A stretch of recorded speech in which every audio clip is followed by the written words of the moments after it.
తనంత తాను బుద్ధిమంతుడుగా కూర్చుంటే రారా దమ్ముంటే నన్ను కొట్టు కొట్టు అన్నాడా రమణమూర్తి గారు? అంటే కశ్యప్ రెడ్డి నేను చెప్పుతో కొడతాను అట్లా అన్నాడు. అన్న తర్వాత రెస్పాన్స్ అది. ఇప్పుడు అలా అనకపోతే పెద్ద మనిషి ఏమనాలి? వద్దు సార్ దయచేసి కొట్టకండి, దండం పెట్టుకుంటా, కాన్ముక్త బాంచన్ అనాలి ఆయన.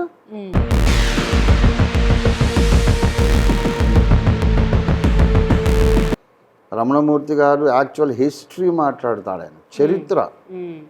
అసలు స్వాతంత్రోద్యమం నాడు ఏం జరిగింది, అప్పుడు ఎవరు పోరాడారు, ఎవరు రాజీ పడ్డారు, అన్ని చరిత్ర యాక్యురేట్గా చెప్తారు ఆయన. నేను ఇప్పుడు చెప్తున్నా, లక్షల మంది చూస్తారు, చూడనియండి. రమణమూర్తి గారిని నేను గురుతుల్యుడిగా, గురుతో సమానుడిగా, నా గురువుగా నేను భావిస్తున్నాను. వరుసగా అరెస్టులు జరుగుతూ ఉన్న క్రమంలో బీఆర్కే స్టూడియోలో రమణమూర్తి గారి పైన దాడి జరిగింది. మరి ఈ దాడిని మీరు ఖండిస్తున్నారా లేకుంటే సమర్థిస్తున్నారా?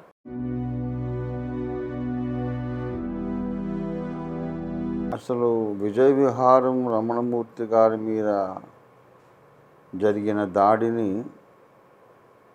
మొట్టమొదట ఖండించాల్సింది నేనే.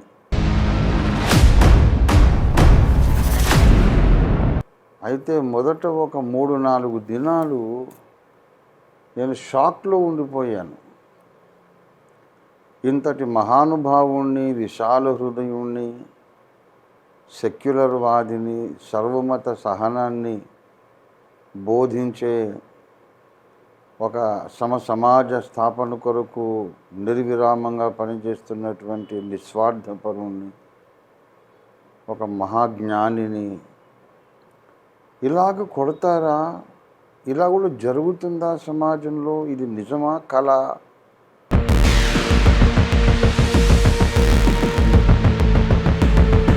చూస్తూ ఉండేటటువంటి ఒక టీవీ ఛానల్లో లైవ్లో ఒక పెద్ద మనిషిని అలాగ చెప్పుతో కొట్టడం అనేది అది జరిగిందా, లేకపోతే ఏదన్నా ఏఐ ద్వారా కల్పించారా? ఇది అసలు కలనా, నాకు కళ వచ్చిందా ఏంటన్నంత దిగ్భ్రాంతిలో.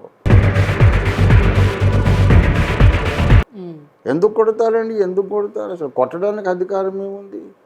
కొట్టడానికి అంటే గల కారణం ఏంటంటే సార్, కృష్ణుడి తల తీసేసి మోడీ తల పెట్టారు కదా, తలకాయ తీసేసి మోడీ అంటే తలకాయ అని దేవుణ్ణి ఏకవచనం తోటి మాట్లాడతారా? అదేంటండి, శిరస్సు అంటే సంస్కృతం, తలకాయ అంటే తెలుగు.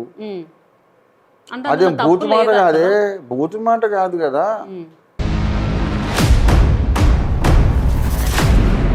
రాముడు సీతను గర్భిణిగా ఉన్నప్పుడు అడవికి పంపించాడు అని నమ్మాలంటే మొట్టమొదట రాముడు ఒక చారిత్రక వ్యక్తిని నమ్మాలిగా. ఇప్పుడు అది పురాణము మాత్రమే, ఓ నీతి కథ చెప్పడానికి పెద్దలు రచించి సమాజానికి ఇచ్చినటువంటి ఒక నీతి ప్రబోధక. మెయిన్గా అయోధ్యలో ఇన్నిసార్లు పొరపాట్లు, అవకతవకలు, కట్టడాల మీద అవకతవకలు, దొంగతనాలు జరుగుతూ ఉన్నప్పటికీ మోడీ సైలెంట్గానే ఉన్నాడు సార్. దీని మీద మీ అభిప్రాయం ఏందా? నేను 10 ఏళ్ల కిందటనే చెప్పాను, ఇప్పుడు కాదు. మోడీ గారు చాలా మంచివాడు.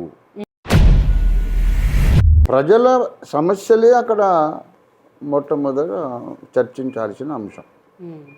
అందరూ సమస్యల మీద దృష్టి పెట్టారు, డెవలప్మెంట్ మీద దృష్టి పెట్టారు, అంతేగాని మతం మీద కాదు. నమస్తే, వెల్కమ్ టు టుడే 18 న్యూస్. నేను కల్పన. సో ఇప్పటికీ దాదాపు వారం రోజులు అవుతుంది బీఆర్కే స్టూడియోలో విజయ విహారం రమణమూర్తి సార్ పైన దాడి చేయడం జరిగింది. ఒక హిందువే దాడి చేయడం జరిగింది. సో అసలు దాడిని ఎలా తీసుకుంటున్నారు? చాలామంది క్రైస్తవులు, ముస్లిం పెద్దలు అండ్ హిందూస్ కూడా దీన్ని ఖండిస్తున్నారు. కొంతమంది మాత్రం ఇట్లా దాడి చేయడం కరెక్టే అని రమణమూర్తి గారిది వ్యక్తిగత జీవితాన్ని మీడియాలోకి తీసుకురావడం జరిగింది. అలాగే వరుసగా ప్రశ్న Ravan arrest, KV Reddy arrest, జర్నలిస్టుల అరెస్టులు జరుగుతూనే ఉన్నాయి. ఢిల్లీ జంతర్ మంతర్లో చూసుకున్నట్టయితే సోనం వాంగ్చుంగ్ ఆయన దీక్ష భగ్నం చేయడం జరిగింది. కేంద్ర ప్రభుత్వం నిర్లక్ష్యం. మరి వీటన్నిటి మీద చర్చించడానికి ఇప్పుడు ప్రస్తుతం మనం క్రైస్తవ పెద్దలు, క్రైస్తవ నాయకులు రంజిత్ ఓఫీర్ సార్ దగ్గర. సార్ నమస్తే సార్. నమస్తే మేడం. సార్ బాగున్నారా సార్? బాగున్నాను. సో సార్, వరుసగా అరెస్టులు జరుగుతూ ఉన్న క్రమంలో బీఆర్కే స్టూడియోలో రమణమూర్తి గారి పైన దాడి జరిగింది. మరి ఈ దాడిని మీరు ఖండిస్తున్నారా లేకుంటే సమర్థిస్తున్నారా? అసలు విజయ విహారం రమణమూర్తి గారి మీద జరిగిన దాడిని మొట్టమొదట ఖండించాల్సింది నేనే. అయితే మొదట ఒక 3-4 దినాలు నేను షాక్లో ఉండిపోయాను. ఇంతటి మహానుభావుణ్ణి, విశాల హృదయుణ్ణి, సెక్యులర్ వాదిని, సర్వమత సహనాన్ని బోధించే ఒక సమాజ స్థాపన కొరకు నిర్విరామంగా పనిచేస్తున్నటువంటి నిస్వార్థపరుణ్ణి, ఒక మహాజ్ఞానిని ఇలాగ కొడతారా? ఇలా కూడా జరుగుతుందా సమాజంలో? ఇది నిజమా కళ అన్న దిగ్భ్రాంతి కలిగింది నాకు. యథార్థంగా చెబుతున్నాను. వెంటనే నేను ఖండించాలి అందరికంటే మొట్టమొదట. కానీ నేను ఆ షాక్లో నుంచి కోలుకోవడానికే 4-5 రోజులు పట్టింది. అసలు ఇంకా నేను కోలుకోలేదు. I'm still under that shock.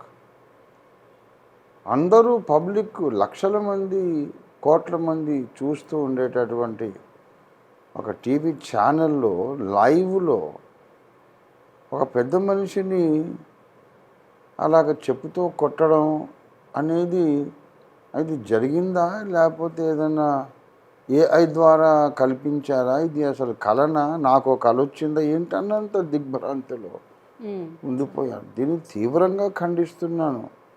సమర్థించడం అనే మాటే లేదు. తీవ్రాతి తీవ్రంగా దీన్ని గర్హిస్తున్నాము, ఖండిస్తున్నాం.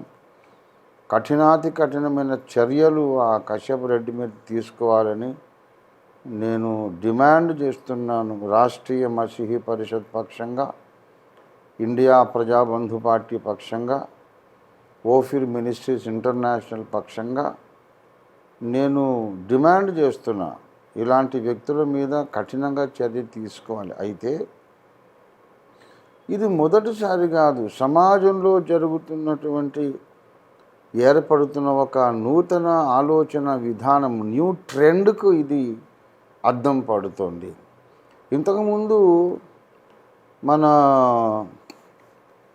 మరి ఇక్కడ చేవెళ్ళ సమీపంలో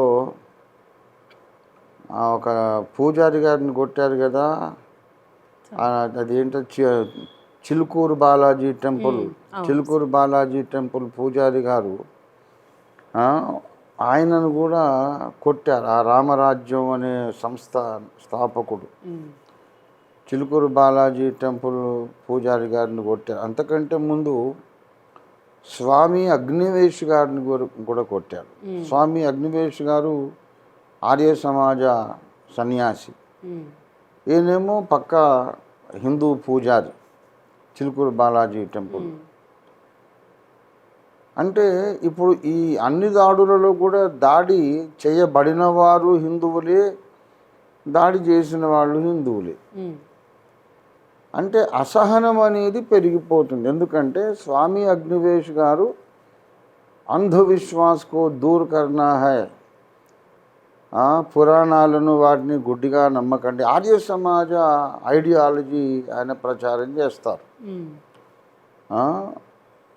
ఈ అంధవిశ్వాసాలు, మూఢ విశ్వాసాలను మనం ప్రచారం చేయకూడదు, సమసమాజం కొరకు పనిచేయాలని స్వామి అగ్నివేష్ గారు చేసిన ప్రసంగాలు, అద్భుతమైన ప్రసంగాలు ఎన్నెన్నో ఇంటర్నెట్లో ఉన్నాయి. ఆయన మీదకి వెళ్ళి వీళ్ళే ఆర్ఎస్ఎస్ కార్యకర్తలు దాడి చేశారు. తర్వాత చిలుకూరు బాలాజీ టెంపుల్ పూజారి గారిని దాడి చేశారు. అంటే ఎవరైతే మతోన్మాదము మంచిది కాదు, అన్ని కులములను మతములను మనం గౌరవించాలి అనే ఒక సామరస్యపూర్వక సందేశాన్ని ఎవరైతే సమాజంలోకి పంపిస్తారో సామరస్యపూర్వకమైనటువంటి శాంతి సందేశం ఎవరిస్తారో వాళ్ళను ఇప్పుడున్న ఈ మతోన్మాద సమాజం ద్వేషిస్తుంది. అదే దేశద్రోహం అంటే అదే వాళ్ళ దృష్టికి. ఇప్పుడు విజయ విహారం రమణమూర్తి గారిని దాడి చేయడము, ఆయన మీద దాడి చేయడం కరెక్టే అని కొంతమంది కూడా అంటున్నారు. వీడియోలు వచ్చినాయి ఇంటర్నెట్లో ఉన్న, యూట్యూబ్లో. దాన్ని సమర్థిస్తూ అంటే దాడిని సమర్థిస్తూ కొంతమంది అంటారు. ఈయన పై రూపానికేమో హిందువు, లోపలేమో సెక్యులరు. పైనేమో వేదాలను గౌరవిస్తానంట, లోపలేమో సెక్యులరిజం అంటాడు. ఇతన్ని ఇలాగే కొట్టాలి అని ఇలాంటి కామెంట్స్ కూడా కింద కొంతమంది పెట్టారు. అంటే ఏంటంటే అసహనం. అసలు మతం పేరు మీద కొట్టుకోకండి, కలిసిమెలిసి ఉండండి అని ఒక పెద్ద మనిషి తరహాగా మాట్లాడే వాళ్ళందరినీ శత్రువుల కింద పరిగణిస్తున్నారు. ఈయనని ఇలా కొట్టడమే న్యాయము. ఇంకొక ఆయన అంటాడు ఆయన గడ్డం పెంచుకుంటాడు, జుట్టు పెంచుకుంటాడు, కాషాయం కట్టుకుంటాడు, కానీ మొఖాన బొట్టు పెట్టుకోడు, ఆయనేమి హిందువు అని ఒకడు కామెంటరీ. అంటే అలాగ తయారైంది సమాజం. బొట్టు పెట్టుకోడు అనేదే వాళ్ళకు కక్ష, వాళ్ళ ద్వేషానికి కారణం. అదొక కారణం. మరి రమణ మహర్షి గారు బొట్టు పెట్టుకోడు, స్వామి వివేకానందుల వారు బొట్టు పెట్టుకోలేదు, శ్రీ రామకృష్ణ పరమహంస గారు బొట్టు పెట్టుకోలేదు, ఆర్య సమాజకులు ఎవరు బొట్టు పెట్టుకోరు. మరి వాళ్ళందరూ దేశద్రోహుల? సరైన ఆలోచన విధానము లేకుండా సమాజాన్ని ఒక ద్వేషముతో నింపేశారు ఇప్పుడున్నటువంటి రాజకీయ శక్తులు. దురదృష్టవశాత్తు యువతను చాలామందిని అలాగా చెడగొట్టేశారు. వీళ్ళంతా పర్వర్టెడ్ యూత్. వీళ్ళను అధికారంలో ఉన్నోళ్ళు కూడా అట్లాగే ప్రోత్సహిస్తున్నారు. ఇది ఎంతైనా ఖండించదగినటువంటి దుష్పరిణామం.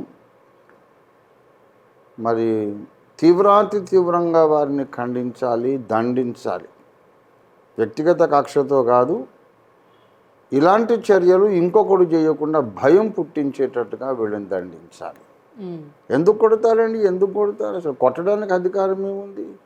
కొట్టడానికి అంటే గల కారణం ఏంటంటే సార్, కృష్ణుడి తల తీసేసి మోడీ తల పెట్టారు కదా, తలకాయ తీసేసి మోడీ అంటే తలకాయ అని దేవుణ్ణి ఏకవచనం తోటి మాట్లాడతారా? అదేంటండి, శిరస్సు అంటే సంస్కృతం, తలకాయ అంటే తెలుగు. అదే బూతు మాట కాదు కదా, గౌరవంగానే చెప్పాడు ఆయన. కృష్ణుడేమో భగవంతుడు అనుకుంటున్నాం, కృష్ణుడు దేవుడని మనం ఆరాధిస్తున్నాం. ఆ దేవుని తలను తీసేసి ఆ దేవుని తల స్థానంలో మోడీ గారి తల పెట్టారు.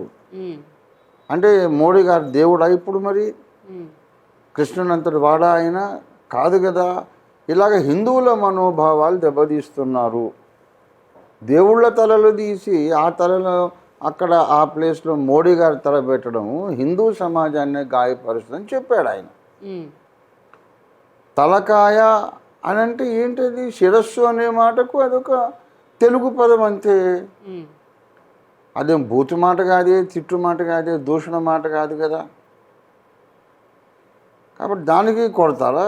చెప్తూ కొడతాను అలాగన్నావంటే అన్నాడు. ఎప్పటి నుంచో కక్ష ఉంది లోపల. ఆయన ఏమన్నాడు? కొడతారా? కొట్టండి, మరి ఏం చేస్తారని ఆయన అన్నందుకు ఆ మాట విజయ విహారం.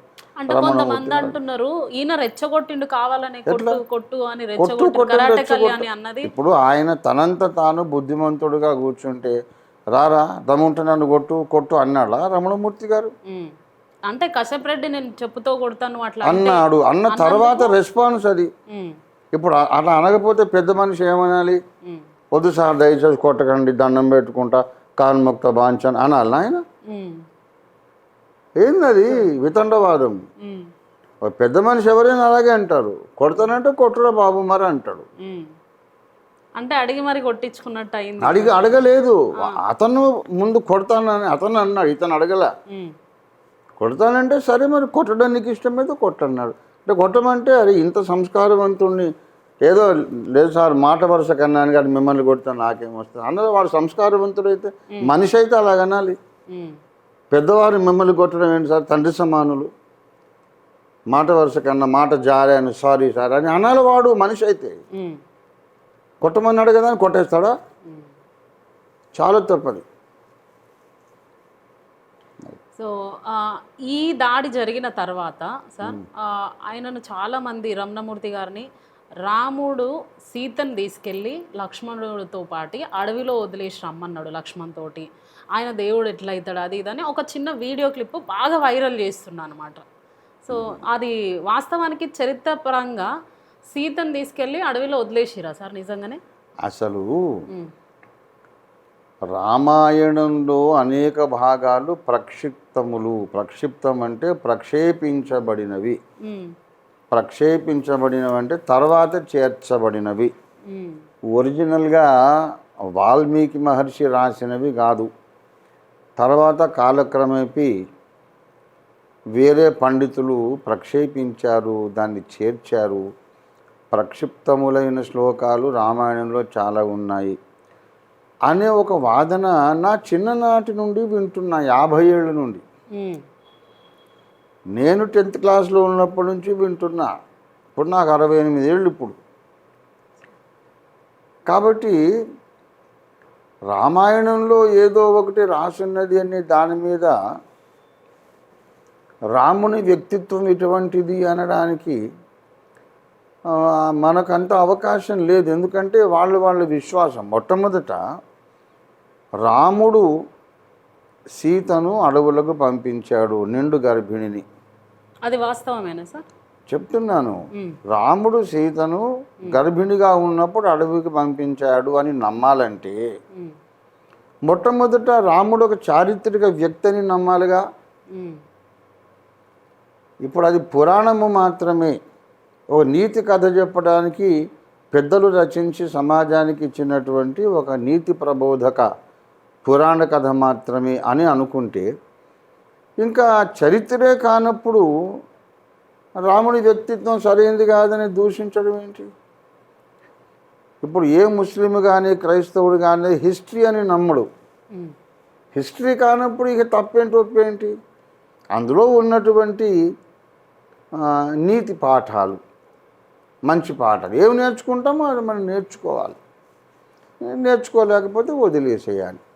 అంటే రామాయణానికి అది ఓన్లీ నీతి కదా, అంతేగాని అది వ్యక్తిత్వం కాదు, ప్లస్ చరిత్ర కాదు అని అంటున్నారా? ఒక ముస్లిం కానీ, ఒక క్రిస్టియన్ కానీ, బౌద్ధుడు కానీ, including doctor Babasaheb Ambedkar, BR Ambedkar గారు రిడిల్స్ ఆఫ్ రామాయణ అనే ఒక బుక్కే రాశాడు ఆయన.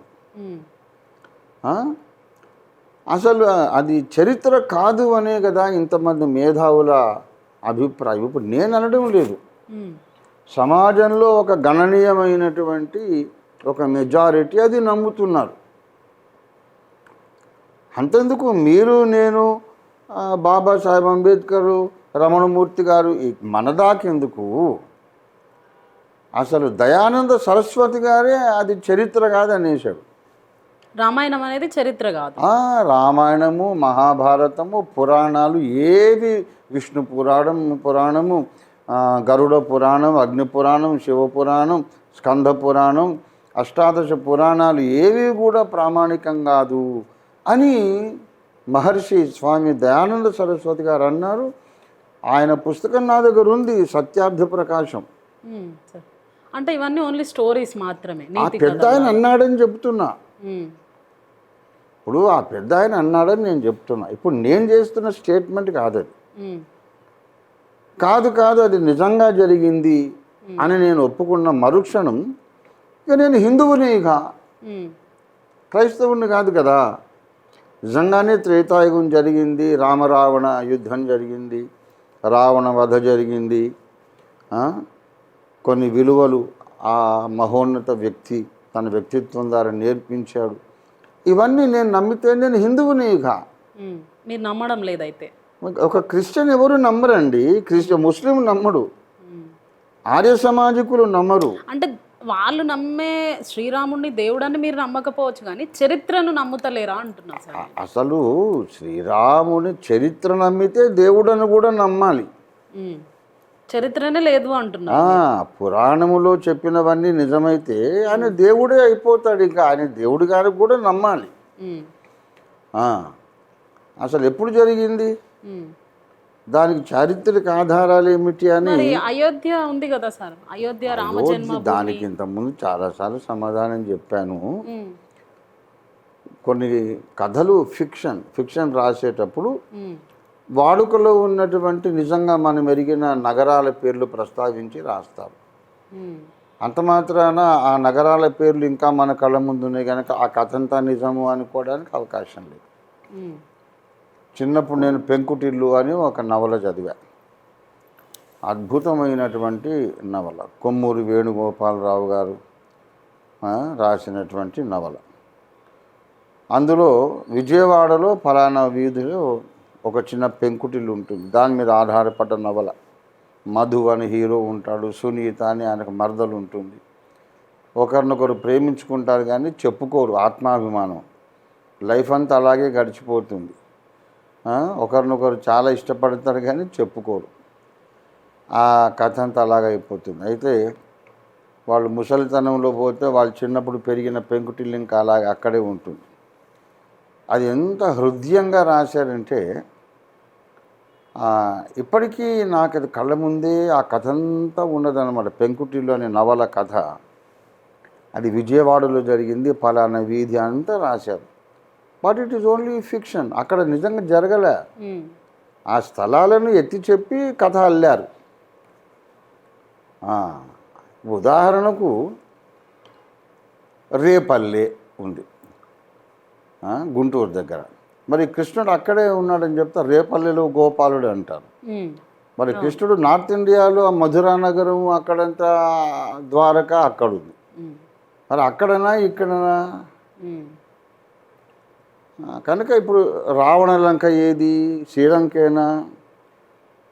స్పెసిఫికేషన్స్ సరిపోవు. భారతదేశానికి శ్రీలంకకు మధ్యలో కొన్ని కిలోమీటర్లే ఉంది, కానీ హనుమంతుడు కొన్ని యోజనాలు దూకెకపోయినాడని ఉంది.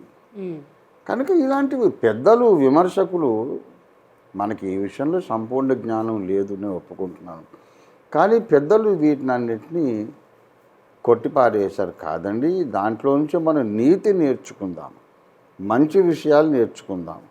వాస్తవంగా యథాతథంగా జరిగిందంటే మా ఇంగితం ఒప్పుకోవట్లేదని బాబాసాహెబ్ అంబేద్కర్, తర్వాత స్వామి దయానంద సరస్వతి గారు, ఆర్య సమాజ స్థాపకులు, ఇలాంటి మహానుభావులు ఎందరో అన్నారు. మరి వాళ్ళందరినీ కొట్టాలా మనం? అందరిని చంపేద్దాం? ఇంకా తప్పు కదా. అభిప్రాయ భేదాలు ఉండొచ్చు, అంత మాత్రం కొట్టడం చంపడమేనా? ఇక మరి ఇప్పుడు చాలా ఇన్ని వేల మంది నమ్ముతున్నారు కదా సార్, శ్రీరాముడు, కోట్ల మంది నమ్ముతున్నారు. జై శ్రీరామ్ అంటేనే హిందూ అనే నినాదం కూడా వస్తుంది ఇప్పుడున్న కాలంలో. అదే తప్పు అంటున్నా నేను. ఇప్పుడు అదే తప్పండి. జై శ్రీరామ్ అంటే హిందూ అయిపోడు. మీకు ఒక విచిత్రం చెప్తాను. నాకు సంగీతం పిచ్చి. మేము పుట్టింది మంచి భక్తి గల క్రైస్తవ కుటుంబం. నేను సంగీతం పాఠశాలకు వెళ్తానంటే మా అమ్మ నాన్నలు నన్ను పంపడానికి ఇష్టపడలేదు. కాబట్టి మరి ఎలాగా, నాకు చాలా ఇష్టం. మా ఇంటి చుట్టూ వరంగల్ మిల్ కాలనీలో, ఆజంజాహి మిల్ కాలనీలో అందరూ బ్రాహ్మణ పండితులు, సంగీత పండితులు ఆ సంగీతం నేర్పుతూ ఉండేవాళ్ళు. ఉదయం నేను చిన్నప్పుడు ఎప్పుడు 5, 6, 7 ఏళ్ళు ఆ సమయంలో ఎక్కడైనా సంగీతం నేర్పుతుంటే అక్కడ గేట్లో నిలబడి ఆశగా విని చూసి ఆనందించేవాడిని. తర్వాత ఆర్కెస్ట్రాలో చేరాను. హార్మోనియం నేర్చుకొని ఆర్కెస్ట్రాలోకి వచ్చా. మరి పాటలు ఎట్లా గుర్తుపెట్టుకుంటాము? ఇప్పుడు హంసధ్వని అనే రాగం ఎలా గుర్తుపెట్టుకుంటామంటే వాతాపి గణపతిం భజేహం అనే పాట శుద్ధమైన హంసధ్వనిలో పొందుపరచబడ్డ పాట. హంసధ్వని గణపతికి విఘ్నేశ్వరుడికి ఇష్టమైన రాగం. ఏ కార్యక్రమం మొదలుపెట్టినా వినాయక స్తుతితో మొదలుపెట్టాలి.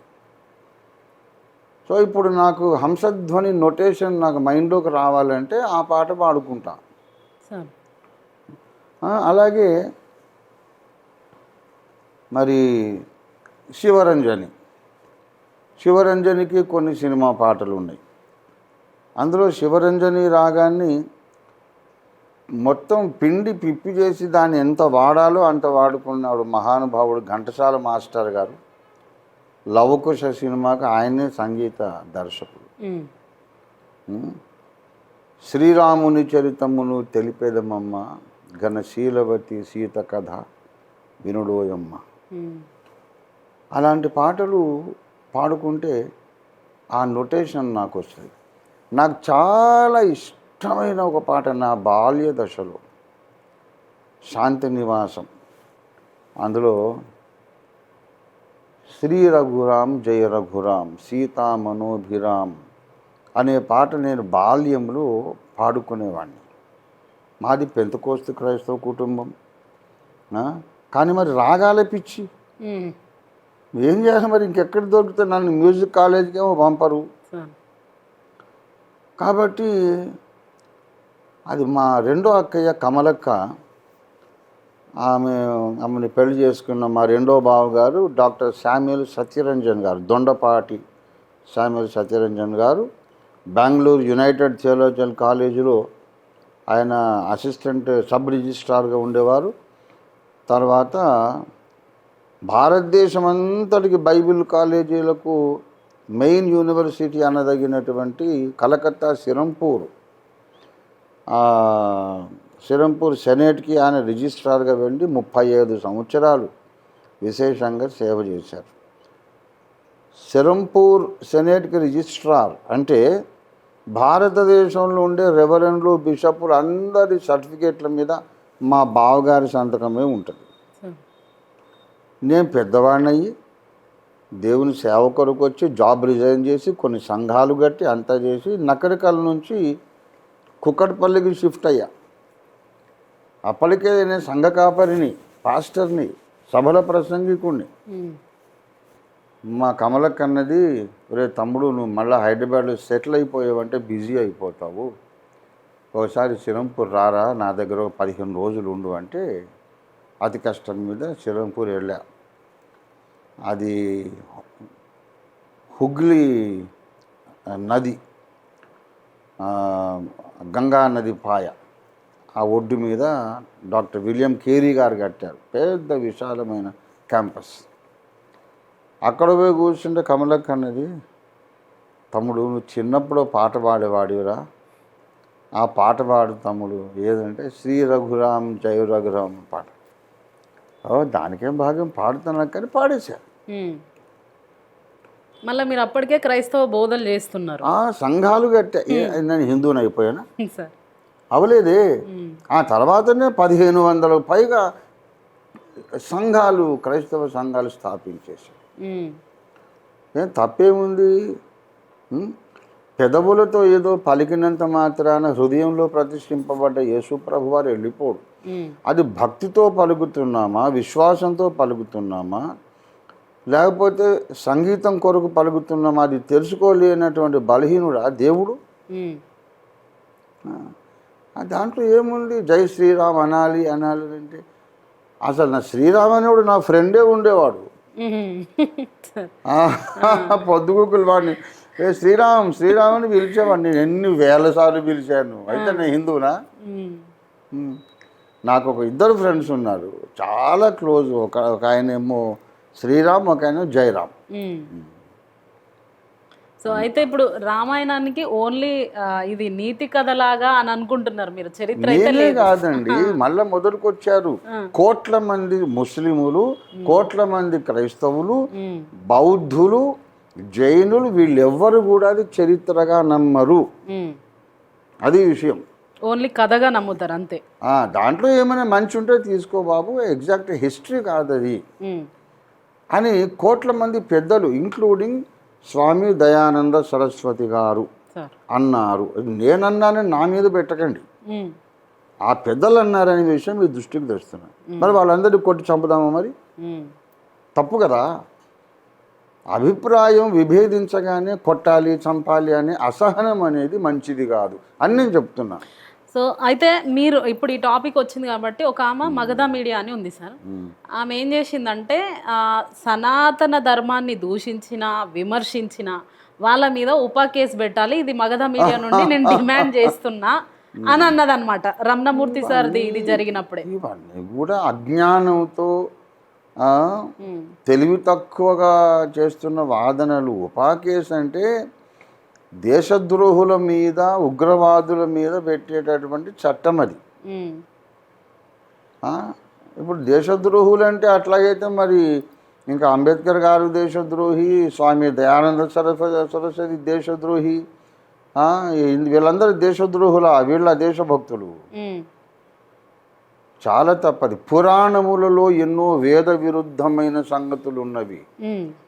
పురాణములలో వేదాలకు విరుద్ధమైన సంగతులు ఉన్నాయి.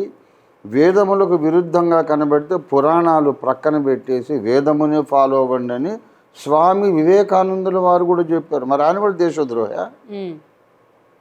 తెలియదు వీళ్లకు. చాలా తప్పు. ఉపాకేసి ఏమిటి? ఉపాకేసి ఏంటి? చాలా తప్పది. గవర్నమెంట్ వాళ్ళే చేసిన తప్పది. ఒక నెల అయిపోతుంది సార్, ప్రశ్న రావణ్ అని ఒక జర్నలిస్ట్ దళిత క్రైస్తవుల మీటింగ్లో పవన్ కళ్యాణ్ ఇట్లా మాట్లాడిండని ఆయన కొన్ని మాటలు మాట్లాడడం జరిగింది. సో దాని తర్వాత ఆయనను వరుసగా 4 సార్లు అరెస్ట్ బెయిల్ ఇదంతా జరిగింది. దాని తర్వాత ఈయన బయటికి వస్తూనే ఉన్నాడు అనుకున్నారో ఏమనుకున్నారో తెలియదు. అది ఉపా కేసు అయితే ఆయన మీద నమోదు చేసి ఇప్పుడు రిమాండ్లో ఉన్నారు. మరి ఉపా కేసు గురించి కూడా రమణమూర్తి గారు మాట్లాడడం జరిగింది. అట్లనే అయోధ్య స్కామ్ గురించి కూడా ఆయన మాట్లాడడం జరిగింది. ఎందుకు కేంద్రం సైలెంట్గా ఉంది, ఇంత దారుణం జరుగుతుంటే అని రెండు ఆయన ఖండించడం జరిగింది. ప్రశ్న రావణ్ మీద అంటే ప్రశ్నించిన వాళ్ళందరి మీద ఉపా కేసు పెట్టుకుంటూ పోతారా, అట్లయితే పవన్ కళ్యాణ్ మీద కూడా ఉపా కేసు వేస్తారా అని ఆయన దీన్ని ఖండించారు అన్నమాట. సో దీన్ని మీరు ఎట్లా సమర్థిస్తున్నారా లేకుంటే ఖండిస్తారా? దేన్ని సమర్థించాలి? ఉపా కేసు పెట్టడం కరెక్టేనా? ప్రశ్న రావణ్ 100% రాంగ్. అది ఉపా కేసు ఎలా పెడతాడు? ఆయన దేశానికి చేసిన ద్రోహం ఏంటి అంటే మీరు విన్నారా సార్ ఆయన మాట్లాడారు? విన్నాను. దానికి వేరే కేసులు పెట్టొచ్చు. కేసులు పెట్టారు, ఎఫ్ఐఆర్ అయింది, అరెస్ట్ అయ్యాడు. ఈ మాత్రం దానికి లోపల పెట్టి అవసరం లేదండి. కేసు విచారణ కొనసాగొచ్చు. మనిషిని లోపల పెట్టి అక్కర్లేదని ఆయనకి బెయిల్ ఇచ్చారు.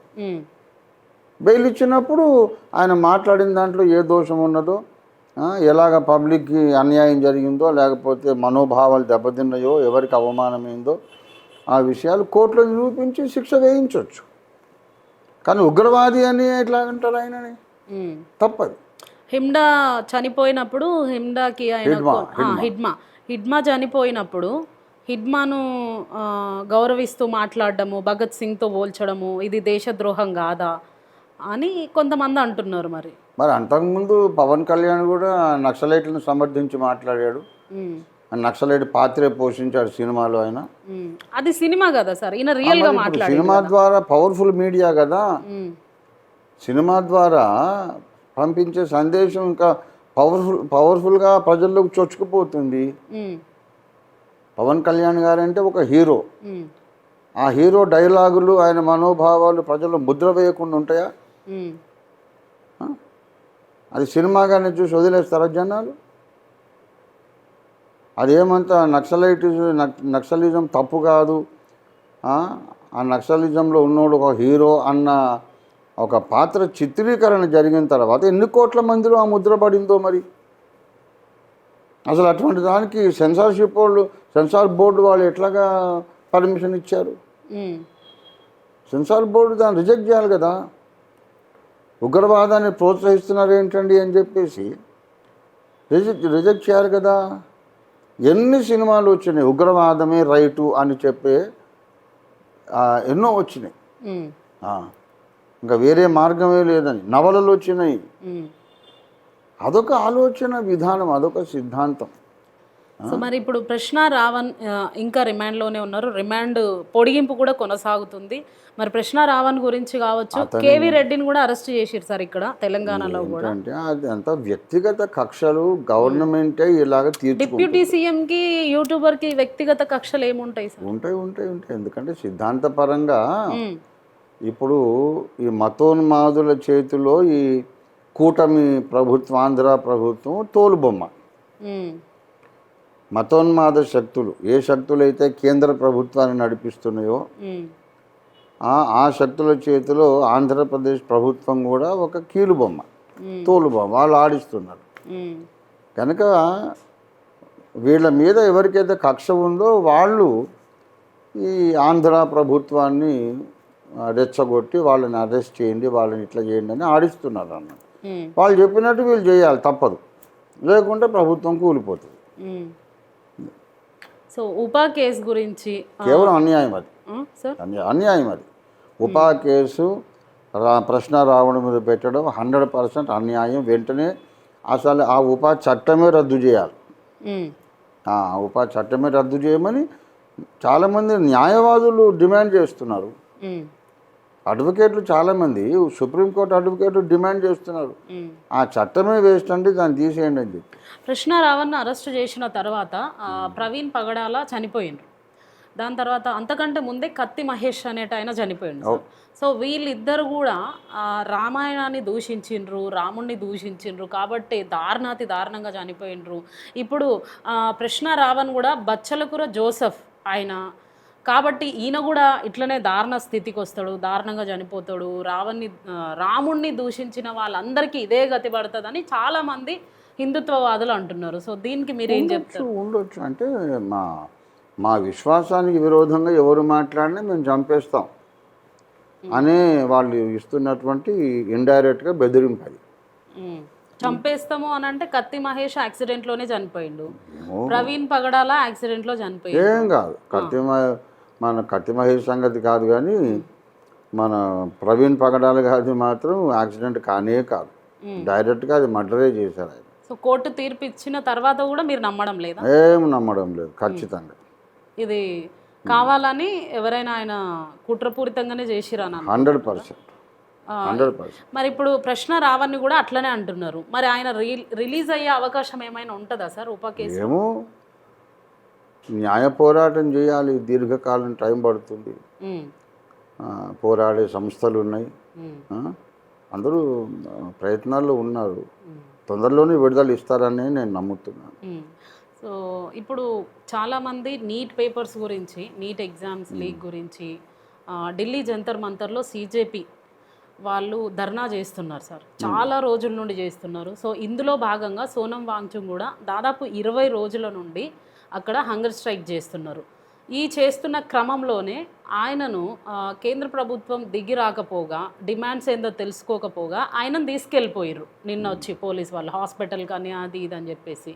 సో ఇట్లా చేయడం కరెక్టేనా? అసలు ముందు సోనం వాంగ్చుక్ గారు నిరాహార దీక్ష చేసేదాకా ఈ కాక్రోచ్ పార్టీ వాళ్ళ డిమాండ్లను ఎందుకు కేంద్రం నిర్లక్ష్యం చేయాలి? వాళ్ళు అడిగింది ఒక సింపుల్ ఏంటంటే, అనేక కాంపిటేటివ్ ఎగ్జామ్స్ యొక్క ప్రశ్నాపత్రాలు లీక్ అవుతున్నాయి. ఒకసారి కాదు, 2 సార్లుగా చాలాసార్లు అవుతున్నాయి. కోట్ల మంది విద్యార్థుల యొక్క జీవితాలు బలైపోతున్నాయి. కాబట్టి మంత్రి గారు, ధర్మేంద్ర ప్రధాన్ గారు బాధ్యత వహించి జాబ్ రిజైన్ చేయాలి. అదొక మంచి సాంప్రదాయానికి తెరదీస్తుంది. లోగడ లాల్ బహదూర్ శాస్త్రి గారు రైల్వే మంత్రిగా ఉన్నప్పుడు ఎక్కడో సౌత్లో రైల్వే యాక్సిడెంట్ అయితే ఆయన ఢిల్లీలో కూర్చొని వెంటనే ఇది నేను బాధ్యత వహిస్తున్నా. ఆయన ఉన్నాడా? జెండా ఊపాడా? డ్రైవింగ్ చేశాడా? రైల్వే డ్రైవర్ కాదు, జెండా ఊపే గార్డు కాదు. నా డిపార్ట్మెంట్లో ఈ ఘోరం జరిగింది కనుక నేను బాధ్యత వహిస్తున్నానని రిజైన్ చేశారు లాల్ బహదూర్ శాస్త్రి గారు. అలాంటి ఒరవడి ఉండాలి అని కాక్రోచ్ పార్టీ వాళ్ళు అడిగారు. ఎన్నాళ్ళు అడిగినా సరే వీళ్ళు పట్టించుకోలేదు. సోనం వాంగ్చుక్ గారు సపోర్ట్గా ఆయన నిరాహార దీక్షకు పూనుకున్నారు. దానికి కొంతమంది అంటారు ఈయన అది జెన్సీ వాళ్ళు చేస్తున్నటువంటి ఉద్యమము, ఆ, ఈయన ఈయనకేం సంబంధం, అక్కడ ఎందుకు నిరాహార దీక్ష చేయాలి, ఈయన ఏమన్నా జెన్సీలో ఉన్నాడా, అవును.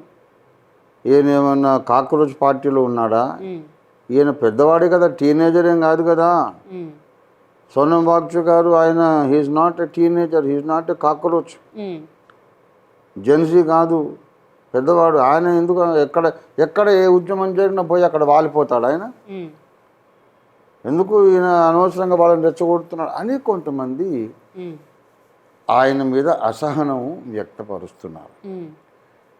ఒక న్యాయమైనటువంటి డిమాండ్ను సపోర్ట్ చేయడానికి అడుగుతున్న వాడి వయసే మనకు ఉండాల్సిన అవసరం ఉందా? ఒక మాట అడుగుతుంది. సపోర్ట్ చేయడానికి వయసు అవసరం లేదు. అవసరం లేదు. ఒక న్యాయమైన పోరాటాన్ని డిమాండ్ను సపోర్ట్ చేయడానికి మనం అందులో సభ్యులమై ఉండాల్సిన అవసరం ఉందా? సమాజంలో ఎవడైనా సపోర్ట్ చేయొచ్చు. అంటే వీళ్ళకు అసలు బుర్ర మొత్తం పోయింది, అసలు లాజిక్ పోయింది. ఇట్లా చేస్తే వీళ్ళు దెబ్బతింటారు రానున్న దినాల్లో. ఈ విషయాలలో కేంద్ర ప్రభుత్వానికి మీరేం చెప్పాలనుకుంటున్నారు వీళ్ళ తరఫున? అర్జెంటుగా కాక్రోచ్ పార్టీ వారి డిమాండ్ను వెంటనే అమలు చేయాలి కేంద్ర ప్రభుత్వం. ధర్మేంద్ర ప్రధాన్ గారిని రిజైన్ చేయించాలి. తద్వారా ఇలాంటి అక్రమాలు ఇక మీద జరగవు, మేము జరగనివ్వము, మీ భవిష్యత్తుకు మేమే హామీ అనే ఆ ధీమా యూత్లో ప్రభుత్వం కల్పించాలి. సార్, అయితే ఇప్పుడు కృష్ణ రావణ్ను అరెస్ట్ చేసిన తర్వాత తులసి చంద్ స్పందించింది, journalist Tulasi Chand. At the same time Prakash Raj, actor Prakash Raj స్పందించిండ్రు. అయితే వీళ్ళు స్పందించిన తర్వాత కొంతమంది ఏమంటున్నారంటే మతాన్ని బట్టి వీళ్ళు స్పందిస్తున్నారు. తులసి చంద్ కూడా ఒక క్యాథరిన్, కానీ ఆమె అంటుంది నేను హిందూ అని. అట్లనే ప్రకాష్ రాజ్ గాదినా, ప్రకాష్ రాయ్, యాంటనీనా, కొంతమంది మతాన్ని తీసుకొస్తున్నారు. తప్పు తప్పు తప్పు తప్పు. ప్రకాష్ రాజు గారు చెప్పారు నేను నాస్తికుండండి అని చెప్పాడు ఆయన. ఆయనకు ఏ మతం మీద కూడా నమ్మకం లేదు. సామాజిక న్యాయం గురించి మాట్లాడతాను తప్ప నాకు మతాలతో సంబంధం లేదని ఆయన చెప్పేశాడు. మన తులసి చంద్ గారు కూడా చెప్పారు నేను హిందూ అండి, నేను ఎట్లా క్రిస్టియన్ అవుతాను అని చెప్పారు. అంటే వీళ్ళు ఇప్పుడు ఇదంతా బీజేపీ వారి యొక్క పెయిడ్ టీం ఉంటుంది ఒకటి, ఆర్ఎస్ఎస్ వాళ్ళ యొక్క ఐటీ సెల్ ఉంటుంది. వాళ్ళు ఏంటంటే పనిగట్టుకొని అబద్ధాలు ప్రచారం చేయడమే, దానికి వాళ్ళకి జీతాలు వస్తాయి. పెయిడ్ సెల్ ఇదంతా కూడా. ఒక మనిషిని టార్గెట్ చేయాలని అంటే వెంటనే అందరు గుప్ప వందల మంది వాళ్ళకి వ్యతిరేకంగా వీడియోలు చేసి అప్లోడ్ చేస్తూ ఉంటారు. అంటే ఒక క్రిస్టియన్ జర్నలిస్ట్ అవ్వకూడదా సార్? ప్రశ్నించ ఎందుకు కాకూడదు? ఎందుకు కాకూడదు? మరి ప్రశ్నించిన ఎంబడే ఈయన బచ్చలకూర జోసెఫ్ అని, లేకపోతే ఆయన ఆంటనీ రాయ్ అని. అవును, జోసెఫ్ అయి ఉంటాడు, ఇంకేమై ఉంటాడు. అయితే భారతదేశ పౌరుడు కాదా? పౌర హక్కులు లేవా? ప్రశ్నించే హక్కు లేదా? క్రిస్టియన్ అయితే అంటే కొంతమంది హిందువులు ఏమంటున్నారంటే క్రైస్తవులు అంటే బ్రిటిష్ పరిపాలనలో ఉన్న వాళ్ళు, బ్రిటిష్ వాళ్ళు, వీళ్ళకి బ్రిటిష్ వాళ్ళకి సంబంధం. అదే ముస్లిమ్స్ అయితే వీళ్ళు పాకిస్తాన్కో బంగ్లాదేశ్కో వీళ్ళకి సంబంధం అని ఇట్లా మాట్లాడుతున్నారు. ఆ స్టూపిడ్ ఆర్గ్యుమెంటే, ఆ స్టూపిడ్ ఐడియాలజీనే ఇప్పుడు ఉన్నటువంటి మతోన్మాదులు ఇప్పటి తరానికి నేర్పించారు. ఇప్పుడు భారతదేశపు అణ్వస్త్ర నిర్మాణ కార్యక్రమానికి మూల పురుషుడు ఎవరు? ఎవరండి? మన ఏపీజే అబ్దుల్ కలాం గారు. ముస్లిం కాదా? ముస్లిం కదా. కనుక స్వాతంత్ర్య పోరాటంలో కూడా ముస్లిమ్స్ ఉన్నారు. సారే జహాసే అచ్చా హిందుస్తా హమారా అని రాసిన ఆయన ముస్లిమే. ముస్లిమ్స్ ఎందుకు లేరు? స్వాతంత్ర పోరాటంలో కూడా ముస్లింలు ఉన్నారు. ముస్లింలు హిందువులు కలిసి బ్రిటిషర్స్ మీద యుద్ధం చేశారు. ముస్లిమ్స్ అనగానే వీడు దేశద్రోహి, క్రిస్టియన్ అనగానే వాళ్ళ ద్రోహి. ఇప్పుడు ఇండియన్ ఆర్మీలో తమ ప్రాణాలు అర్పించినటువంటి క్రిస్టియన్ సైనికులు ఎందరో ఉన్నారు. క్రైస్తవులు బై ఫెయిత్ అయితే ఇండియన్ ఆర్మీలో ఉన్నారు, యుద్ధాలు పోరాడే. చైనా వారు కానీ, పాకిస్తాన్తో వారు కానీ, మొన్న కార్గిల్ వారు కానీ పోరాడిన వాళ్ళు క్రైస్తవులు ఎందరో ఉన్నారు. మతానికి దానికి ఏం సంబంధం? సో ఇన్ని జరుగుతుంటే కేంద్ర ప్రభుత్వం మాత్రం ప్రధాని నరేంద్ర మోడీ మాత్రం సైలెంట్గా ఉన్నారు. వాంగ్చుంగ్ నిరాహార దీక్ష చేసిన సైలెంట్గా ఉన్నారు. నీట్ ఎగ్జామ్స్ గురించి ఇంతమంది స్టూడెంట్స్ ఆందోళన చెందుతూ సిజేపీ వాళ్ళు అంత ధర్నా చేస్తుంటే అయినప్పటికీ ఆయన సైలెంట్గా ఉన్నాడు. మెయిన్గా అయోధ్యలో ఇన్నిసార్లు పొరపాట్లు, అవకతవకలు, కట్టడాల మీద అవకతవకలు, దొంగతనాలు జరుగుతూ ఉన్నప్పటికీ మోడీ సైలెంట్గానే ఉన్నాడు. సార్ దీని మీద మీ అభిప్రాయం ఏంది? నేను 10 ఏళ్ల కిందటనే చెప్పాను, ఇప్పుడు కాదు. మోడీ గారు చాలా మంచివాడు, అందుకే మౌనంగా ఉన్నారు. ఆయన స్వతంత్రుడు కాదు, ఈజ్ నాట్ ఇండిపెండెంట్. ఓకే, ఆయనను ఆడించే వేరే వెనుక శక్తులు కొన్ని ఉన్నాయి. అవి ఎంత పవర్ఫుల్ శక్తులు అంటే, నువ్వు దిగిపోవయ్యా అని చెప్తే ఆయన నోరు మూసుకొని రేపటికల్లా దిగిపోవాలి, అంత పవర్ఫుల్ శక్తులు ఉన్నాయి. కనుక వాళ్ళు ఆయనను ఆ ప్రధానమంత్రి పీఠం మీద కూర్చోబెట్టారు. వాళ్ళు బయటికి రారు, వాళ్ళ పేరు ఊరు వాళ్ళ ఫేస్ ఎవరికి తెలియదు. మేము తెలుసుకోవచ్చా వాళ్ళు ఎవరో? ఎవరికి తెలియకుండా వాళ్ళు ఉంటారండి. అంటే మీకు తెలుసు అనే చెప్తున్నారు కదా, మేము కూడా తెలుసుకోవచ్చా? అలాంటి ఉన్నది, దాన్ని సంఘ్ పరివార్ అంటారు. ఓకే, అంతవరకే చెప్పగలను. సంఘ్ పరివార్ అని ఒక మహాశక్తి ఉంది. ఆ సంఘ్ పరివార్ అనేది ఇప్పుడు ఎంత బలమైన శక్తిగా ఎదిగిందంటే, వాళ్ళు ఎవరిని ఉండమంటే వాళ్ళు అక్కడ ప్రధానమంత్రి పీఠం మీద ఉండాలి, వాళ్ళు దిగిపోమంటే వాళ్ళు దిగిపోవాలి. అలాగే ఇప్పుడు సంఘ్ పరివారే అసలైన ప్రభుత్వం నడిపిస్తుంది. అక్కడ ఉన్న వాళ్ళందరూ కూడా జస్ట్ ఒక అట్లా ఉన్నారంతే, ఉత్సవ విగ్రహాల్లాగా అంతే తప్ప వాళ్ళు సొంతగా పాలసీలు చేయలేరు. అంటే బీజేపీకి ఈ సంఘ్ పరివార్కి సంబంధం ఉందంటారా? అసలు సంఘ్ పరివార్ యొక్క రాజకీయ ముఖమే బీజేపీ, పొలిటికల్ ఫేస్.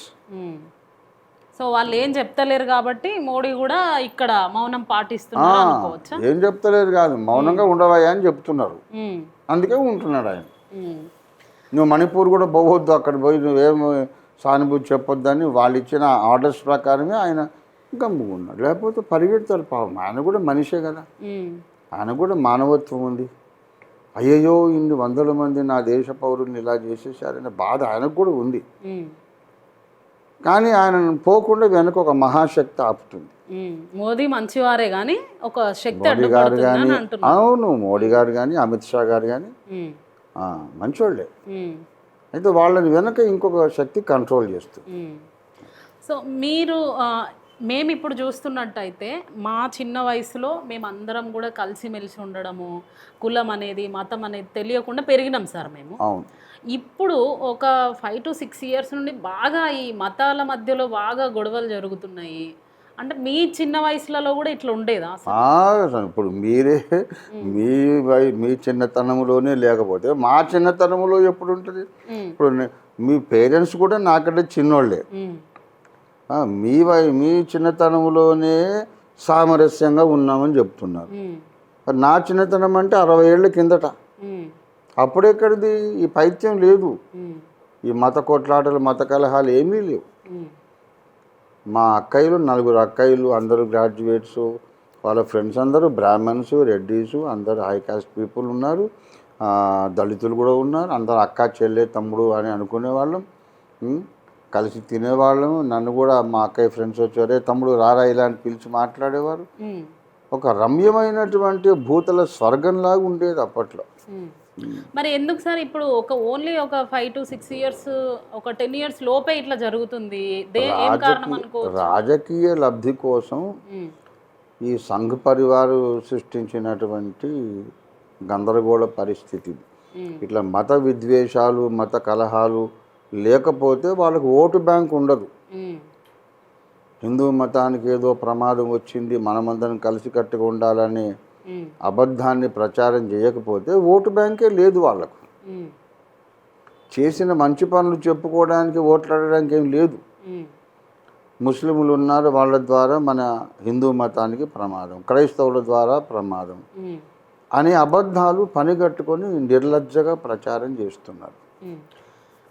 మొన్న ఒక ప్రెస్ క్లబ్లో ఒక పూజారి అంటున్నారు సార్, ఏమంటున్నారంటే రాజకీయ నాయకులు ఒక్కొక్కరు అది క్రైస్తవులు కావచ్చు, ముస్లిమ్స్ కావచ్చు, హిందూస్ కావచ్చు, మతాలను అడ్డం పెట్టుకొని రాజకీయం చేస్తున్నారు. అంటే మీరు కూడా ఒక రాజకీయ పార్టీ అధ్యక్షుడు కాబట్టి నేను మిమ్మల్ని అడుగుతున్నా, ఇట్లా చేయడం కరెక్టేనా అసలు? ఒక రాజకీయ పార్టీ పెట్టుకొని, ఫర్ సపోజ్ బీజేపీలో ఉన్న వాళ్ళు జై శ్రీరామ్ అంటారు, ఎంఐఎం వాళ్ళు అల్లాను అడ్డం పెట్టుకుంటారు, ఇట్లా కొంతమంది క్రైస్తవులు దేవుణ్ణి అడ్డం పెట్టుకొని ఇట్లా రాజకీయం చేయడం ఇది ఎంతవరకు కరెక్ట్ అంటారు అసలు?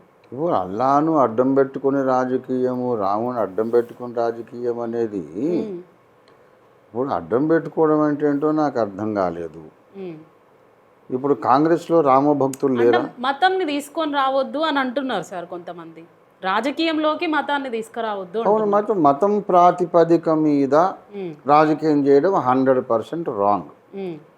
అసలు ఒక మతానికి ఒక పార్టీ ఉండనే ఉండదు. ఎందుకంటే ముస్లింలు ఉన్నారు, కాంగ్రెస్లో కూడా ఉన్నారు ముస్లిమ్స్, కాంగ్రెస్లో హిందువులు కూడా ఉన్నారు, లేరా? మరి ఇక హిందువులకంతా ఒకటే పార్టీ, ముస్లింలకంతా ఒకటే పార్టీ ఎక్కడ ఉంది? అలాగ ప్రచారం జరుగుతుందంటే. మరి ఇప్పుడు బీజేపీ నాయకులు ఫస్ట్ వాళ్ళు అనడమే జై శ్రీరామ్ అంటారు కదా, మరి దేవుణ్ణి అడ్డం పెట్టుకున్నట్టే కదా వాళ్ళు. అనుకుని వాళ్ళకి అభిమానం, వాళ్ళ అభిమాన దైవము జై బీజేపీ అనొచ్చు కదా, జై బీజేపీ అనాలి కదా. ఇప్పుడు రాజకీయ నాయకులు కదా సార్ వాళ్ళు. వాళ్ళకు రాముడు అంటే అపారమైన భక్తి, వాళ్ళు మహా బంగారంగా చక్కగా వాళ్ళు జై శ్రీరామ్ అనుకోవచ్చు, దాంట్లో ఎవరికి అభ్యంతరం ఉండాలి. సమర్థిస్తున్నారు దీన్ని, అభ్యంతరం ఉండడానికి అవసరమే లేదు. అంటే రాజకీయ నాయకులు దేవుణ్ణి అడ్డం పెట్టుకోవడానికి మీరు సమర్థిస్తున్నారు? దేవుణ్ణి అడ్డం కాదండి, వాళ్ళ విశ్వాసం వాళ్ళు ప్రకటిస్తున్నారు. జై శ్రీరామ్ విశ్వాసం ప్రకటించేటప్పుడు దేవుడు మీటింగ్స్ ఏమైనా జరిగినప్పుడు ప్రకటించుకోవచ్చు కానీ ర్యాలీలలో, లేకపోతే మొన్న ఒక ర్యాలీ జరిగింది సార్, ఏదంటే బీజేపీ ర్యాలీ జరిగింది, అందులో హనుమాన్ వేషం వేయించి ఒకరితోటి బీజేపీ జెండా ఇచ్చి ఆ బండి ముందు డాన్స్ చేపిస్తున్నారు. అదే అలా తప్పు. మరి ఇప్పుడు అది కూడా మొన్న విజయ విహారం రమణమూర్తి గారు ప్రస్తావించారు. అంటే ఆంజనేయ స్వామిని దేవుణ్ణి అడ్డం పెట్టుకున్నట్టు, ఆంజనేయ స్వామిని అవమానించడమే కదా. ఆంజనేయుడు అంటే ఈశ్వర స్వరూపుడు, పరమశివుడి అవతారం అనే వాళ్ళ నమ్మకం. మరి ఆయనతో డ్యాన్స్ చేయించడం ఏంటి? అది హిందువుల మనోభావాన్ని దెబ్బతీస్తుంది కదా, తప్పు కదా అన్నారు రమణమూర్తి గారు. కనుక అది ఆలోచించాల్సిన విషయమే. కాబట్టి దేవుణ్ణి గౌరవించుకోవచ్చు, దేవుణ్ణి నమ్ముకోవచ్చు, ఎవరికి నచ్చిన దేవుణ్ణి వాళ్ళు నమ్ముకోవచ్చు. సో రాజకీయంలో అయినా కూడా దేవుణ్ణి వాడుకోవచ్చు అని చెప్తున్నారు. దేవుణ్ణి వాడుకోవడం కాదమ్మా, ఈ దేవుణ్ణి నేను కాపాడుతాను, ఈ దేవుణ్ణి నేనేదో హెచ్చిస్తాను, ఈ మతాన్ని కాపాడుతాను కాబట్టి ఓట్లు వేయండి అనడం తప్పు. ఓట్లు అనేది ప్రజా సమస్యల మీద అడగాలి. ప్రజలకున్న సమస్యలకు మేము చెప్పే పరిష్కారం ఇది కాబట్టి మేము ఈ పరిష్కారం చేస్తాం కనుక మాకు ఓట్లు వేసి మమ్మల్ని నమ్మి మాకు అధికారం ఇవ్వండి, మేము మీకు సేవ చేస్తాం అని అడగాలి. ప్రజల సమస్యల గురించి మాత్రమే తప్ప దేవుణ్ణి ఏదో ఉద్ధరిస్తామంటే ఆయన మనల్ని ఉద్ధరించాలనా, మనం ఆయన్ని ఉద్ధరించాలనా? కనుక ఓట్లు అడిగేటప్పుడు దేవుణ్ణి ముందు పెట్టడం కాదు, ప్రజా సమస్యల కొరకు మీరు చేసింది ఏమిటి, ఇక ముందు చేయబోయేది ఏమిటి, ఆ పాయింట్ మీద ఓట్లు అడగాలి. సో ఫైనల్లీ ఒక క్వశ్చన్ సార్, గోమాత ఉంది కదా, ఆవు, హిందువులు దాన్ని పూజిస్తారు, గోమాత అంటారు. అయితే ముస్లిమ్స్ చాలామంది బీఫ్ తింటారు అనేది ప్రచారం నడుస్తుంది, వాళ్ళు కొంతమంది తింటారు అని కూడా తెలుసు. అయితే దీని వెనుక మేము లేము, దీని వెనుక వేరే వాళ్ళు ఉన్నారు కాబట్టి ఆ ఆవుని నేషనల్ యానిమల్గా చెయ్యండి అని వాళ్ళు డిమాండ్ తీసుకొచ్చారు ముస్లిమ్స్. సో దీని వెనుక ఎవరుండొచ్చు? ఈ డిమాండ్ కరెక్టేనా అసలు? అంటే వాళ్ళే తింటున్నారు, మళ్ళీ వాళ్ళే నేషనల్ యానిమల్ నేషనల్ యానిమల్ చేస్తే వాళ్ళు తినరు, చేయండి. సో చేయడం కరెక్టే అని అంటున్నారు. చేయండి, నేను కూడా అడుగుతాను, నేను కూడా తిన్నాను బీఫ్. సో క్రైస్తవులు ముస్లిమ్స్ తింటారు కదా సార్ ఆల్మోస్ట్. నేషనల్ యానిమల్ తింటారు, మళ్ళీ తినేటోళ్ళే మళ్ళీ యానిమల్ చేయండి నేషనల్. అవును, అంటే ఏంటి, ఇక నుంచి మేము తినమని కూడా వాళ్ళు చెప్పారు ముస్లిమ్స్. నేషనల్ యానిమల్ చేస్తే తినము అని చేస్తే తినమని ప్రకటించమంటే ఎందుకు వెనక్కి వెళ్ళిపోతున్నారు? ఎందుకంటే ఆవులను అమ్ముకొని బతికేది మొత్తం ఈ ఆర్ఎస్ఎస్ వాళ్ళే. అది దీని వెనుక వీళ్ళు ఉన్నారని అంటున్నారు. ఆవులను చంపి అమ్మి బీఫ్ ఎక్స్పోర్ట్ చేసి వ్యాపారం చేసేది అంతా హిందువులే కానీ ముస్లింలు కాదు. వాళ్ళు ఎందుకు అమ్ముతారు సార్? వాళ్ళు ఆవును దేవతాని పూజ చేస్తారు కదా. ఆవును అమ్మ అన్నారు కదా, ఉమ్, అదంతా రాజకీయ నినాదమే కానీ యథార్థత కాదు. ఉమ్, మన అమ్మ చనిపోయింది అనుకోండి, ఉమ్. ఏం చేస్తామండి? అమ్మ చనిపోతే సమాధి చేస్తాము, దాన్ని తీసుకెళ్ళి పట్టుకొని ఏడుస్తాము, అమ్మను పట్టుకొని ఏడుస్తాము, గౌరవంగా తీసుకెళ్ళి సమాధి చేస్తాం. సమాధి చేస్తాం. మరి ఇప్పుడు గోమాత అయితే ఉమ్, ఆ చచ్చిపోయిన గోవును తీసేయడానికి ఓ మాదిగ రావాలి, వీళ్ళు ఎందుకు పుట్టుకోరు? ఉమ్, సగౌరవంగా దాన్ని సంస్కారం చేయాలి కదా, అంతిమ సంస్కారం ఉమ్, చెయ్యరు. కనుక గోవును మాతగా దేవతగా మేము కీర్తిస్తామనేది అంతా బూటకమే. ఉమ్, అయితే అమ్మ చచ్చిపోగానే దాన్ని విలువబోతుందా? ఉమ్. మళ్ళీ ఈ మధ్య ఇంకొక కొత్త అంటే అది నినాదం. అప్పుడు బ్రతికి లేదు కదా సార్, చనిపోయిన ఇప్పుడు తర్వాత చచ్చిపోతే వేరే అమ్మ అమ్మ వాళ్ళ కదా, అంటే చచ్చిపోతే అమ్మని అట్లా తృణీకరిస్తారా? ఉమ్, కన్న తల్లిని చచ్చిపోతే చిచ్చి అని అసహించుకుంటారా? అసహించుకోరు. మరి ఉమ్, అది అమ్మే కదా, గౌరవంగా తీసుకెళ్ళి మీరు దహనమో ఖననమో సంస్కారం చేయండి. ఉమ్, ఈ మధ్య ఇంకొక ఆ, ఆ, వాదము లేక ఇంకొక నినాదం ఏంటంటే 14 సంవత్సరాల వయసు ఉండే వరకు దాన్ని చంపొద్దు. ఉమ్, 14 ఏళ్ల వయసు అయిన తర్వాత అది పాలు ఇవ్వదు, లేగదోడల్ని కొత్త వారిని కనదు, ఉమ్, అది పొలము దున్నదు, కనుక అప్పుడు దాన్ని చంపొచ్చు అని కొంతమంది పెద్దలు ప్రతిపాదిస్తున్నారు. ఉమ్, అంటే వయసు అయిపోయినాక అమ్మని చంపొచ్చా? ఉమ్, ఇదంతా దుర్మార్గం అండి ఇది. 14 ఏళ్ల వరకే గోమాతకు పూజిస్తారా? ఉమ్, దానికి వయసు అయిపోయి ముసలిది అయిపోయినాక చంపొచ్చా? ఉమ్, ఇదేం దుర్మార్గం మరి. కనుక గోమాత అల్ కబీర్ అనేది ముస్లిం పేరు, ఉమ్, అందులో ఉన్నది మొత్తం ఆర్ఎస్ఎస్ వాళ్ళే. ఉమ్, ఆ డబ్బులు తెచ్చుకునేదంతా ఎక్స్పోర్ట్ వాళ్ళే. ఉమ్, కాబట్టి ఇది గమనించే వాళ్ళు ఆ, ముస్లింలు ఏమన్నారంటే, సరేనండి మీకు మా గొడవ ఎందుకు, జాతీయ జంతువుగా మీరు ప్రకటించండి, ఇది మేము తినేది ఉండదు, దాన్ని చంపేది ఉండదు, ఏముండదు, అందరం ఒకటై దాన్ని గౌరవిద్దామంటే వెనక్కి వెళ్ళిపోతున్నారు. ఉమ్. సో దీని వెనుక కొంతమంది అంటున్నారు ముస్లిమ్స్, మేము ఒక డిబేట్ చూస్తే అందులో ఏమంటున్నారు అంటే, దీని వెనుక యోగి ఆదిత్యనాథ్ ఉన్నాడు, మొత్తం ఆవుల దందా చేసేది ఆయనే వాళ్ళే అని అంటున్నారు. యోగి గారి పేరే అక్కర్లేదు, ఉమ్, సంఘ్ పరివారే ఉంది, అది చెప్తున్నా. యోగి గారు ఒక చిన్న పాత్ర, ఉమ్, అమిత్ షా గారు, మన వీరు ఎవరైనా అధికార పీఠాల మీద ఉన్నోళ్ళు కనబడే వరకే ఉమ్, స్టేజ్ మీద, వెనక వాళ్ళని నడిపించే ఒక గొప్ప శక్తి ఉంది, అది బలమైన శక్తి, అది సంఘ పరివారం. ఉమ్. ఈ అయోధ్య స్కామ్ వెనుక కూడా ఇలాంటి శక్తి ఏమైనా ఉందనుకోవచ్చా సార్? ఇక శక్తి ఉన్నదండి, అక్కడ ఉన్నోళ్ళే తినేశారు డబ్బులు. ఉమ్. అయితే కొంతమంది అంటున్నారు ఇది ఈ 2-3 సంవత్సరాల వాదం కాదు, దాదాపు 40 సంవత్సరాల నుండి ఈ స్కామ్ జరుగుతూనే ఉంది అని అంటున్నారు, అది వాస్తవమేనా? ఏమో మరి నాకు తెలియదు ఆ విషయం.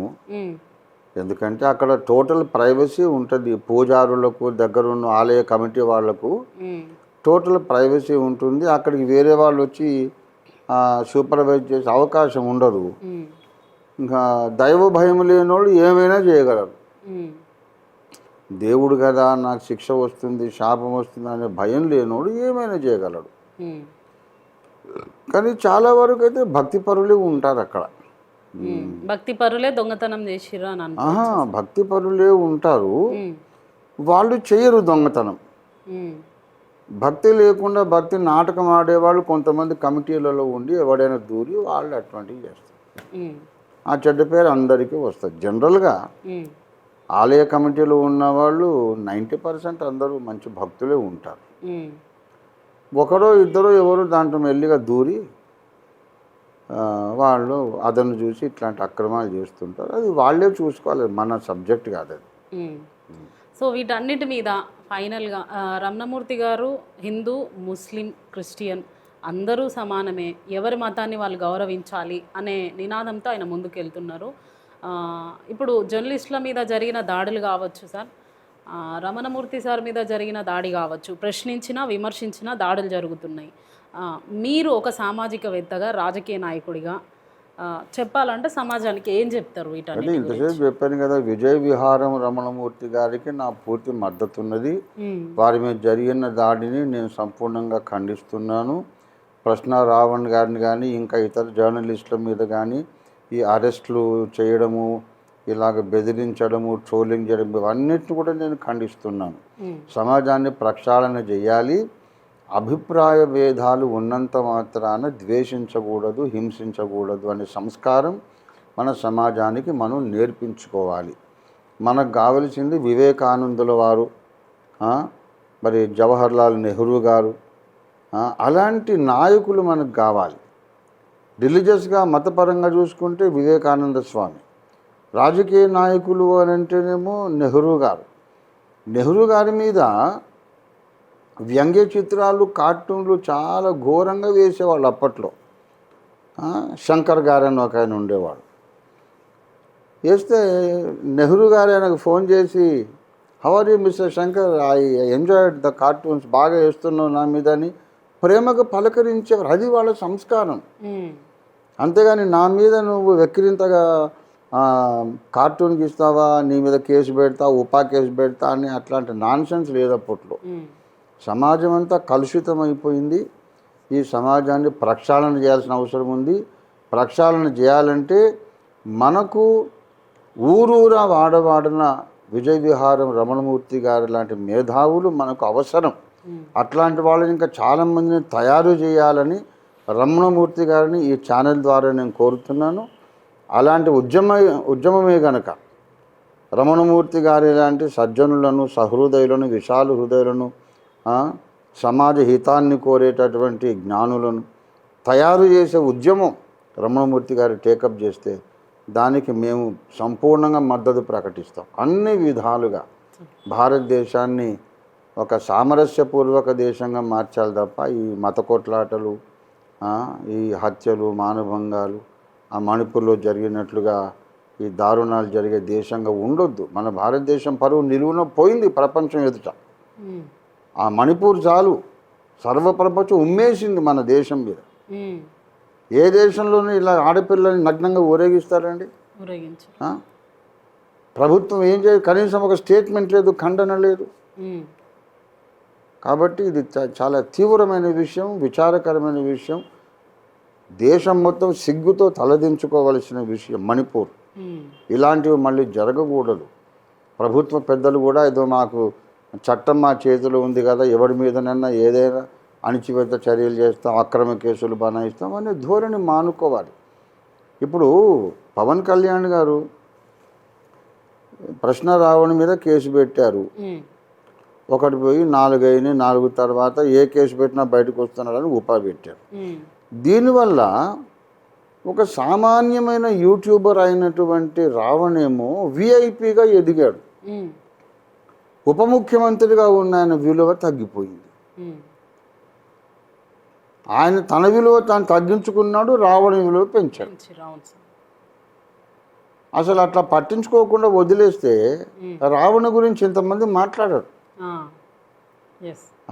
వేల మంది యూట్యూబర్లలో ఆయన ఒకడు. ఆయనను హైలైట్ చేసి హైప్ ఇచ్చింది అసలు వీళ్ళే. ఎవరి మీదనైతే మనం అన్యాయంగా దాడి చేస్తామో వాళ్ళని మనమే హీరోలు చేస్తున్నాం. ఈ ఇంగిత జ్ఞానం అందరూ నేర్చుకోవాలి. కాబట్టి 100%గా సమాజాన్ని ప్రక్షాళన చేయాల్సిన అవసరం ఉంది. అత్యవసర కార్యక్రమం ఇది. సమాజంలో ప్రజల మనస్సుల్లో ఉన్నటువంటి, ప్రజానీకం యొక్క మనస్సులో ఉన్నటువంటి ద్వేషము, అజ్ఞానము అంతా మనం కడిగేసేయాలి. రమణమూర్తి గారు యాక్చువల్ హిస్టరీ మాట్లాడతాడు. ఆయన చరిత్ర, అసలు స్వాతంత్రోద్యమం నాడు ఏం జరిగింది, అప్పుడు ఎవరు పోరాడారు, ఎవరు రాజీ పడ్డారు, అన్ని చరిత్ర యాక్యురేట్గా చెప్తారు ఆయన. ఆయన దగ్గర మనం నేర్చుకోవాల్సింది ఎంతో ఉంది. రమణమూర్తి గారు క్రైస్తవులు గారు, కానీ నాకైనా గురుతుల్యుడు. నేను ఇప్పుడు చెప్తున్నా, లక్షల మంది చూస్తారు, చూడనియండి. రమణమూర్తి గారిని నేను గురుతుల్యుడిగా, గురుతో సమానుడిగా, నా గురువుగా నేను భావిస్తున్నాను. ఆయన దగ్గర నేను ఎంతో నేర్చుకున్నాను, నేర్చుకోవాలి, ఇంకా నేర్చుకుంటాను కూడా. ఎవరు చెప్పినా నేర్చుకుంటాను. ఒక మంచి మాట ఎవరు చెబితేనేమి, మతంతో సంబంధం ఏంటి? సమాజంలో ప్రేమను ఐక్యతను పెంపొందించే మంచి భావాలు ఎవరు ప్రచారం చేసినా మనం మద్దతు ఇవ్వాల్సిన అవసరం ఉంది. అది మా స్టాండు, మాకున్నటువంటి అవగాహన. సో ఆంధ్రప్రదేశ్లో ఇప్పుడు జరుగుతున్న దాడులు కావచ్చు సార్, మరి ముఖ్యంగా ఒక లాకప్ డెత్ జరిగింది గాదే సాయి కృష్ణ అని. ఇప్పటికీ కూడా ఆయన బాడీ ఉందా లేదా తెలీదు, అసలు చనిపోయిందా లేదా తెలీదు. ఆ తల్లి కనీసం బూడిదైనా ఇవ్వండి అని ఆందోళన చేస్తుంది. సో ఇలాంటి లాకప్ డెత్ల మీద మీరేం చెప్తారు అసలు? చాలా చాలా విచారకరము, చాలా భయంకరమైన విషయం. దహనం చేసేశారు అని చెప్తున్నారు కదా. బూడిదేనా ఇవ్వండి అంటే ఇంతగా నెల అయిపోయింది, ఇప్పుడు ఇవ్వలేదు ఇంకా. చాలా దారుణం. అంటే మళ్ళీ ఆయన మీద కొంతమంది ఆయన మంచోడు కాదు, ఆయన క్యారెక్టర్ మంచిది కాదు, అది అని అంటే మంచోడు కాకపోతే కొట్టి చంపేస్తారా? చట్టాలు న్యాయస్థానాలు ఎందుకు, కోర్టులు ఎందుకు, పోలీస్ స్టేషన్లు ఎందుకు, చట్టాలు ఎందుకు, జడ్జీలు ఎందుకు, ఎందుకు ఇంకా? ఎవరైనా మంచోడు కాకపోతే పోలీస్ స్టేషన్లో పెట్టి కొట్టి చంపేసి దహనం చేసేస్తారా? అది తప్పు కదా. పోలీస్ డిపార్ట్మెంట్లు వాళ్ళు తమ విధి నిర్వర్తించాలి. అరెస్ట్ చేయాలి, కోర్టు ముందు హాజరుపరచాలి, కోర్టు వారు విచారించి శిక్ష విధిస్తారు. అంతేగాని వీళ్ళే కొట్టేసి చంపేయడం ఏంటి? మరి కోర్టులు ఎందుకు తీసేయండి కోర్టులని. కాబట్టి అది చాలా తప్పు. అది ఒకటే కాదు, ఇంకా చాలా అటువంటి వెలుగులోకి రానివెన్నో ఉన్నాయి. అసలు ఒక 2 years అవుతుంది సార్ కూటమి ప్రభుత్వం వచ్చి. అక్కడ చూసినట్టయితే ఆంధ్రప్రదేశ్లో ఎప్పుడు చూసినా ఇవే మతాల మధ్యలో గొడవలు. దీనికి కారణం ఏందంటారు? అసలు గత ప్రభుత్వాలలో ఇలా జరగలేదు ఎప్పుడు కూడా. కేంద్ర ప్రభుత్వం వెనుక ఏ మహాశక్తి ఉందో కూటమి ప్రభుత్వం వెనుక అదే మహాశక్తి ఉంది. వీళ్ళు స్వతంత్రులు గారు, వాళ్ళు అట్లాగే చెయ్యాలి. చేయకపోతే వాళ్ళని గద్దె మీద ఉండనీరు, రేపటికల్లా దింపేస్తారు అంతే. సో అందుకే ఇవన్నీ ఇట్లా జరుగుతున్నాయి. అట్లాగే జరుగుతాయి. చాలాసార్లు 4 సార్లు చంద్రబాబు నాయుడు 3 సార్లు సీఎం అయ్యిండు. ఇది 4th టైం కదా సార్. గతంలో చంద్రబాబు నాయుడు పరిపాలనలో ఇలాగే ఉంటుండేనా సార్, లేదంటే వేరే? లేదు కదా, ఇట్లా ఎప్పుడు లేదు. ఇప్పుడు ఉమ్మడి ఆంధ్రప్రదేశ్కి ఆయన ఉండే సీఎం ఉండే. అవును, వాడేదో ఇంటర్నల్ వ్యవహారము, మామాళ్ళ మధ్యలో ఏదో జరిగింది, పార్టీ అంతర్గత వ్యవహారము, వెన్నుపోటు అన్నారు కొంతమంది. కాదు పార్టీని రక్షించానన్నాడు ఆయన. ఈ ఇంటర్నల్ ఇవి తప్ప ప్రజల లోపల ఇట్లాంటి మతోన్మాదము, మత కొట్లాటలు లేవు. అసలు ఉమ్మడి ఆంధ్రప్రదేశ్లో మత కలహాలకు ఫుల్ స్టాప్ పెట్టిందే ఎన్టీ రామారావు గారు. అంతకుముందు దారుణంగా కత్తిపోటు సంఘటనలు, చంపుకోవడం, చచ్చిపోవడము, అలా చంపినోళ్లకు జీతాలు ఇవ్వడం కూడా జరిగింది పాత ప్రభుత్వం. ఎన్ని సవాలు చేస్తే అన్ని వేలు, ఒక శవానికి 2000, 3000 అలాగా మత కలహాలు సృష్టించి ప్రభుత్వాలు కూలదోసిన దౌర్భాగ్య చరిత్ర అప్పట్లో. ఎన్టీ రామారావు గారు ఆయన ముఖ్యమంత్రి కాగానే ఈ జంట నగరాల్లో ఉన్నటువంటి గుండాలందరినీ పిలిచి, మీకు బ్రతుకు మీద ఆశ ఉంటే ఆంధ్రప్రదేశ్ దాటి వెళ్ళిపోండి, ఎక్కడైనా బతకండి, ఇక్కడ ఉంటే మీరు అయిపోతారు అని అల్టిమేటం ఇచ్చి మొత్తం ప్రక్షాళన చేశారు. ఒక్కసారి రాష్ట్రం చల్లబడింది. వారి పరిపాలనలో, తర్వాత వచ్చిన చంద్రబాబు గారి పరిపాలనలో ఈ మత ఉన్మాదం అనేది, మత ఏమంటారు, ఈ టెన్షన్, రిలీజియస్ హేట్రెడ్, మత విద్వేషాలనేవి లేవే లేదు. ప్రజల సమస్యలే అక్కడ మొట్టమొదట చర్చించాల్సిన అంశం. అందరూ సమస్యల మీద దృష్టి పెట్టారు, డెవలప్మెంట్ మీద దృష్టి పెట్టారు, అంతేగాని మతం మీద కాదు. ఎప్పుడైతే ఈయన సంఘ పరివార్ చేతుల్లోకి వెళ్ళిపోయాడో ఈయన కూడా వాళ్ళ లాంగ్వేజ్ మాట్లాడుతున్నాడు. So thank you sir.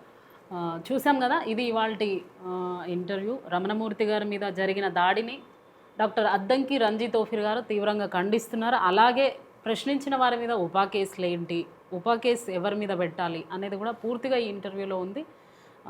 So ఈ దాడులన్నీ కూడా తీవ్రంగా ఖండిస్తూ సార్ ఇంతసేపు మాకు ఇంటర్వ్యూ ఇచ్చినందుకు thank you so much. Thank you for the opportunity.